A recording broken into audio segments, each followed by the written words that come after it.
Bonjour à tous, c'est Starman. Alors, une petite vidéo dédiée au puits. Alors, je vais aller au puits, je vais vous expliquer comment ça marche. Mais concrètement, là, je voulais profiter de la vidéo pour vous montrer ce que vous pouvez avoir comme type de sort de source euh, à ce niveau du jeu. Donc, vous avez par exemple le sort de source de la limace, d'accord? Qui normalement c'est seulement dans l'acte 2 et donc pas sur le bateau que vous pouvez l'avoir. Donc ça c'est un sort de source qui est intéressant parce que il permet à ce stade du jeu, surtout si vous avez des mages. Ah oui, alors par contre j'ai pas de... Est-ce que j'ai... Non, j'en ai pas, tiens, c'est embêtant. Qui en a? Lui il en a peut-être un. Non, lui il en a pas. Terminé. Qui en a en fait? Bon, peut-être lui. Non, non plus. Ah, alors, c'est pas grave, on va aller sur la grande place. Et on va combiner en fait ce sort avec un livre de chasseur classique. Coûte rien, hop. Parce qu'en fait j'ai mis tous mes livres sur IFAN. Donc voilà. Alors, donc vous prenez le livre ici, vous faites combiner. Vous le combinez à un livre de chasseur et vous obtenez le sort de source déploiement de nombreux pièges qui est très puissant. Voilà. C'est un sort qui, alors, je sais pas, peut-être que lui peut l'apprendre. Hop. Donc il nécessite 2 de chasseurs. Hein. Donc lui il a 2 en chasseur, donc c'est bon, il peut l'apprendre.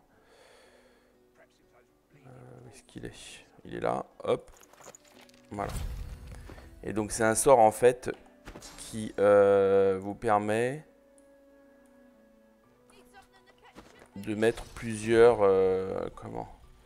pièges en fait, et qui est très très puissant au niveau du jeu.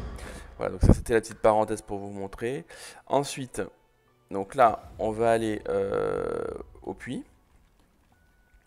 Donc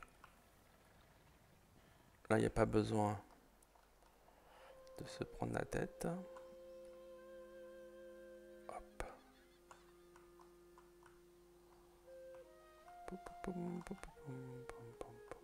Voilà. Bon, vous faites ça, c'est un peu plus facile, vous n'avez pas besoin, vous le tapez, vous cliquez une fois, puis après vous pouvez laisser faire. Donc ils arrivent. Hein. Voilà. Donc là je touche à rien, ils prennent le chemin le plus rapide pour aller à l'endroit.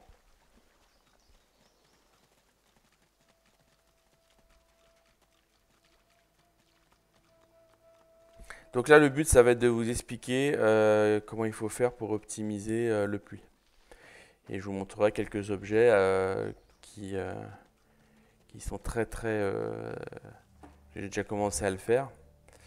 Donc le but ça va être de vous montrer sur un personnage comment enchaîner. D'accord?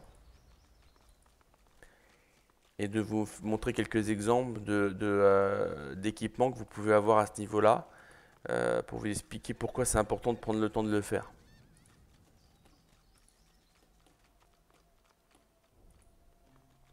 Voilà, donc on va dans le repère de Bracus. Hein.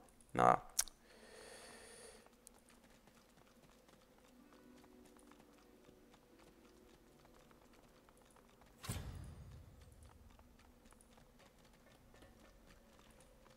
Et là, vous avez le puits qui est ici. Donc le puits, faut lui lancer de l'eau, hein, soit vous lancez un sort de pluie, soit vous lancez une bonbonne d'eau, enfin n'importe quoi, qui permet quelque chose comme ça par exemple, hop, vous le lancez dans le puits. L'important c'est qu'il puisse avoir de l'eau. Donc ça l'allume en fait, ça l'allume. Ensuite, vous prenez un personnage, par exemple Sibyl. Donc là je vais me mettre sur la barre 5, ok, et vous lui mettez le masque de métamorphe de Fane. Voilà. Donc là, il y a les 5 nouvelles compétences qui ont été apprises. Donc, hop. Hop. pouvez éventuellement mettre celle-là si vous voulez l'enlever après. Voilà. Et donc en fait, vous pouvez avoir, alors là je vais sauvegarder pour vous montrer.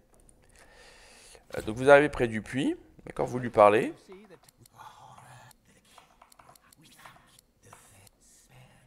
Voilà. Donc là, vous arrivez à cette ligne de dialogue là. Vous avez 3 choix, donc soit vous donnez 15 de pièces d'or, soit 80, soit 150. Plus vous donnez de pièces d'or, plus l'objet est important. D'accord. Donc là, ce que vous faites, c'est que vous sauvegardez à ce niveau-là, hein, au moment de la ligne de dialogue. Hop. Voilà. Et après, vous faites le 3. Voilà. Donc là, l'os a reçu ça. Donc, est-ce que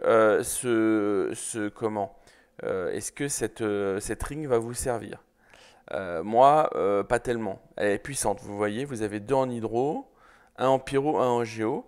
Mais en fait, quand vous regardez ce qu'a l'os déjà, vous voyez, j'ai déjà fait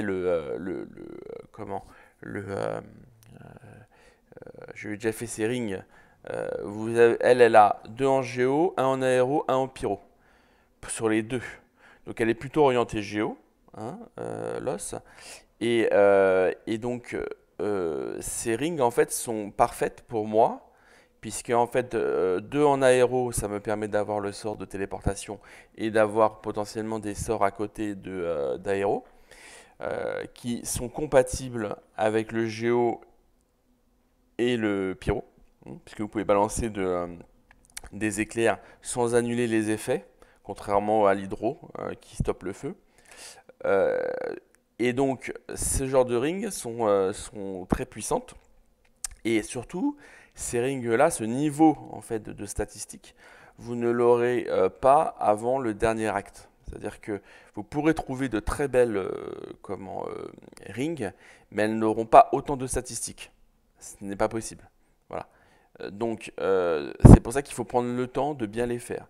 Donc, si une ring ne vous plaît pas, hein, vous rechargez une partie.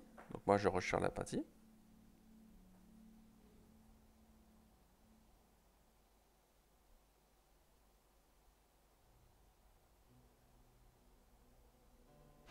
Et là, vous revenez sur la ligne de dialogue, vous faites 3, et une nouvelle ring va apparaître. Typiquement, celle-là, elle est pas mal. Hein. Y a 2 arts de la guerre, un fripouille et un invocation. Potentiellement, je pourrais la garder. Voilà. Là, c'est juste pour vous montrer. Donc voilà, j'ai déjà des rings en fait art de la guerre, c'est pour ça que voilà. Et donc, si vous acceptez par exemple celui-là, vous continuez, voilà. Et ensuite, vous utilisez le mac de transformation. Voilà. Donc là, vous vous transformez en égard. Et là, le puits considère que vous êtes un nouveau personnage. Donc, il vous redemande la même chose. Voilà. Et donc là, éventuellement, vous faites le 3 de nouveau, hop. Et là, en fait, il va vous donner une deuxième ring. Alors, par exemple, là, celle-là, elle est pas mal. Hein, 2 fripouilles, un art de la guerre, un nécro, un perception. Ça, c'est une bonne ring. Hein. Donc, on peut éventuellement la garder aussi. Hein. Ça, c'est à vous de voir en fonction des personnages que vous avez et des stats. Et ensuite, donc là, je vais faire l'humain. Voilà. Et donc, normalement, la prochaine fois, je devrais avoir une ceinture.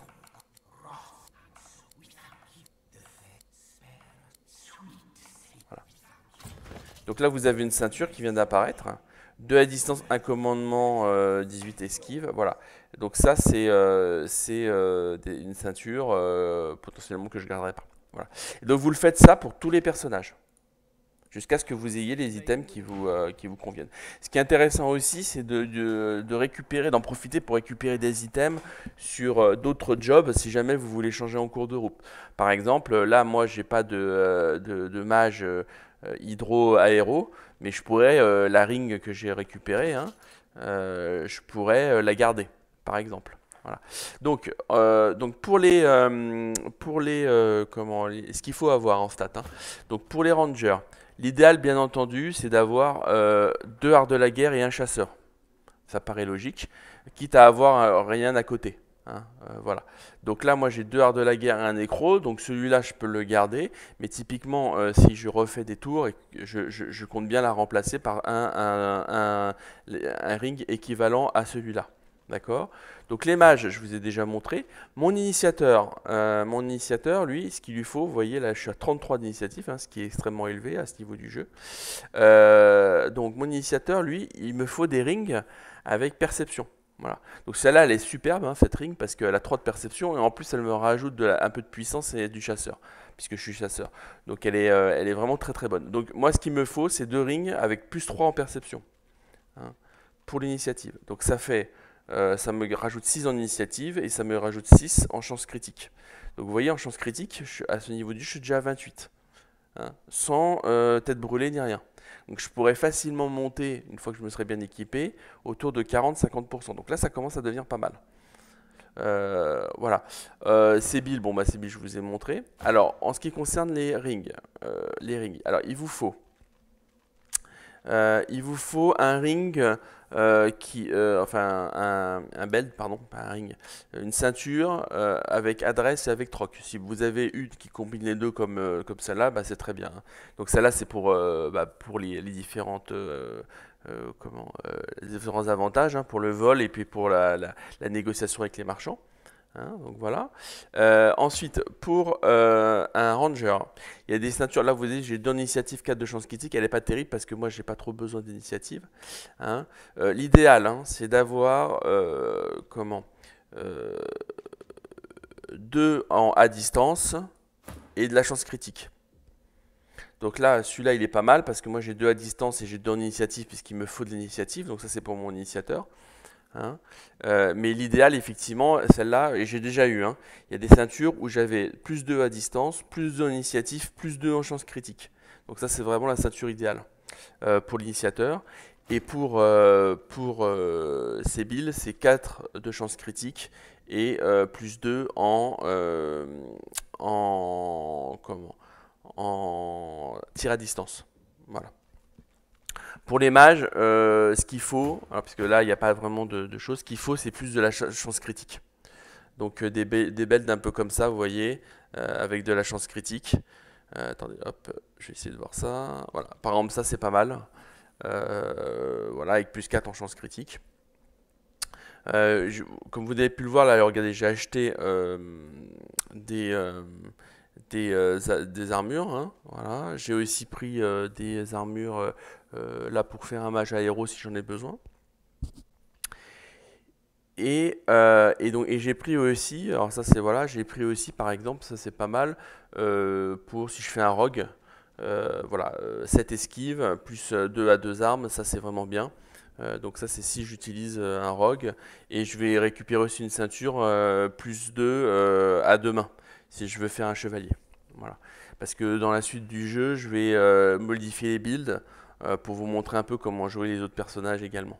Là, la première partie, c'était pour vous permettre de passer facilement le premier acte en utilisant des techniques un peu extrêmes qui permettent de faciliter le jeu, la vie et le jeu. Hein, voilà. Mais ça restait très répétitif. Et donc c'est intéressant si je fais la suite de varier un peu les plaisirs et de vous montrer par exemple ce que fait une team complètement physique ou ce que fait une team complètement magique. Ça peut être intéressant. Donc voilà, donc vous voyez, je récupère dès maintenant des lames, des choses comme ça pour voir, pour faire des modifications après. Voilà, donc ça prend un peu de temps, mais dites-vous bien que là vous êtes level 9, ces rings là vous allez les garder potentiellement jusqu'au level 16-17. Hein. Alors certes, vous allez perdre de l'armure, puisqu'elles resteront à un niveau faible, mais là par exemple sur les belts, sur les ceintures, vous allez perdre uniquement du physique. Hein. Et sur du magique, bon, vous allez perdre un petit peu, mais si vous avez des bons stuff à côté, si vous avez une bonne armure, régulièrement un bon casque, normalement, vu que vous allez prendre l'initiative la plupart du temps dans les combats, vous ne devriez pas avoir de problème au niveau des dégâts. Voilà. Et sur les mages, ah oui, dernière chose, sur les mages, vous pouvez commencer à récupérer des baguettes qui ont plus 7 de chance critique. Ça vous permettra assez rapidement de monter et donc d'utiliser le sort qui est ici, qui est un sort plutôt de milieu de game, enfin un talent plutôt de milieu de game, qui est très important, qui est Sortilège Sauvage. Voilà. Ça permet à vos sorts de feu de faire des chances critiques. Voilà. Donc ça, je le mettrai potentiellement la prochaine fois sur mes personnages. Voilà, en espérant que cette vidéo vous aura été utile.